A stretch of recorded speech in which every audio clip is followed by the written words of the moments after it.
हम लोग अक्सर एक दूसरे से पूछते रहते हैं कि हम अपने मन को अपने वश में कैसे करें। लोग अलग अलग तरीके बताते हैं और हम उन्हें करने की भी कोशिश करते हैं, पर अंत में हम नाकाम हो जाते हैं। गौतम बुद्ध के जीवन की एक छोटी सी कहानी आपको बताएगी कि किस तरह से आप अपने मन का उपयोग अपने हिसाब से कर सकते हैं। अगर आप इस कहानी को समझ पाए तो इसी क्षण से आपके जीवन में एक बहुत बड़ा बदलाव आ सकता है।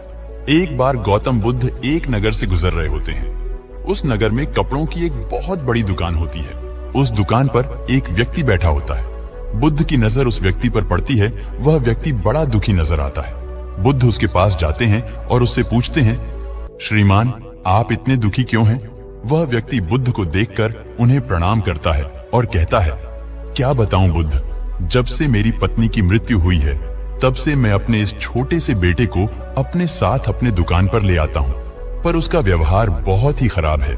जैसे ही कोई ग्राहक कुछ सामान लेने दुकान पर आता है तो मेरा बेटा उसकी पगड़ी को उछालकर फेंक देता है या उसके थैले को छीनकर फेंक देता है, जिससे कि मेरे सभी ग्राहक अपमानित महसूस करते हैं और अब वे लोग मेरी दुकान पर आते भी नहीं, जिससे मुझे भारी नुकसान हो रहा है। मेरे घर पर हम दोनों के अलावा और कोई नहीं रहता, जिसके कारण मैं अपने बेटे को घर पर अकेले छोड़ भी नहीं सकता। मैंने अपने बेटे को बहुत समझाने की कोशिश की, इसको डांटा, पीटा, सब कुछ करके देख लिया, परंतु कोई तरीका काम नहीं आया। तब बुद्ध कहते हैं, यदि तुम कहो तो मैं तुम्हारी सहायता कर सकता हूँ। बुद्ध की बात सुनकर उस व्यक्ति की आंखों में एक खुशी की चमक नजर आई और उस व्यक्ति ने बुद्ध से कहा, बुद्ध, आपकी बड़ी कृपा होगी यदि आप मेरी इस समस्या का हल कर दें तो।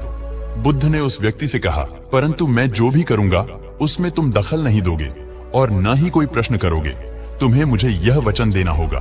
वह व्यक्ति बुद्ध को वचन देता है कि आप जो भी करोगे मैं उसमें बिल्कुल भी दखल अंदाजी नहीं करूंगा। फिर अगले दिन बुद्ध उस दुकान पर पहुंचते हैं और बुद्ध अपने सर पर एक पगड़ी बांधे हुए होते हैं। वह बच्चा हमेशा की तरह बुद्ध के पास आता है और उनकी पगड़ी उछाल कर फेंक देता है।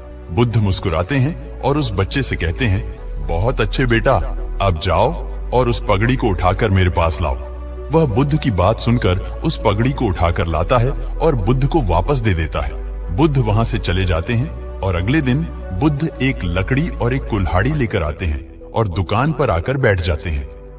वह बच्चा बुद्ध की पगड़ी को उछालने के लिए जाने ही वाला होता है कि बुद्ध उससे कहते हैं, बेटा जाओ उस कुल्हाड़ी से उस लकड़ी को जरा काट दो। बुद्ध की बात सुनकर वह बच्चा तुरंत उस लकड़ी को काटने के लिए जाने लगता है, लेकिन उस बच्चे का पिता थोड़ा घबराता है क्योंकि वह डरता है कि कहीं मेरे पुत्र को कोई चोट न पहुंच जाए, परंतु उसने बुद्ध को वचन दिया था, इसलिए वह चुप रहता है। वह बच्चा जाता है और लकड़ी काटने की कोशिश करता है। बहुत देर कोशिश करने के बाद वह बच्चा थक जाता है और वापस आकर बैठ जाता है। इसी तरह बुद्ध रोज आते और उस बच्चे को अलग अलग तरह का काम बताते और वह बच्चा उस काम को करता।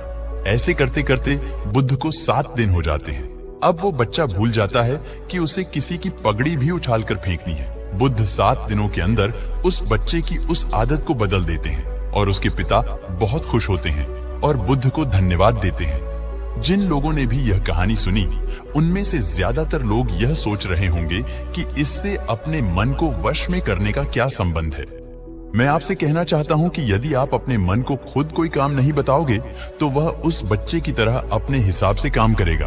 आप हमेशा अपने मन से यह तो कहते हो कि ये मत करो, वो मत करो, यहाँ मत जाओ, वहां मत जाओ, पर आप उससे यह कभी नहीं कहते कि ये करो, वो करो, यहाँ जाओ, वहां जाओ, और यही आपकी सबसे बड़ी गलती है।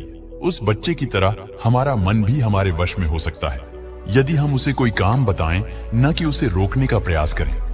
मन का स्वभाव है काम करना, कुछ सोचना, कुछ करना। अब हमारे पास 2 विकल्प है, या तो मन को उसके हिसाब से काम करने दें या फिर हम मन को अपने हिसाब से काम करवाएं। अगर आप अपने मन को अपने हिसाब से काम करवाना सीख गए तो आप पाएंगे कि आपका मन इंतजार करेगा कि कब आप उसे कोई काम करने का आदेश दें। ज्यादातर काम मन अपने हिसाब से कर रहा है और यही सबसे बड़ी समस्या है। आशा करता हूं कि आपको इस कहानी से कुछ सीखने को जरूर मिला होगा और अब आप अपने मन को कुछ करने से रोकने के बजाय उसे कुछ करने के लिए काम देंगे, क्योंकि मन का स्वभाव ही कुछ करना है। अगर आप अपने मन को कुछ करने के लिए काम नहीं देंगे तो मन अपने हिसाब से काम करेगा। नमो बुद्धाय।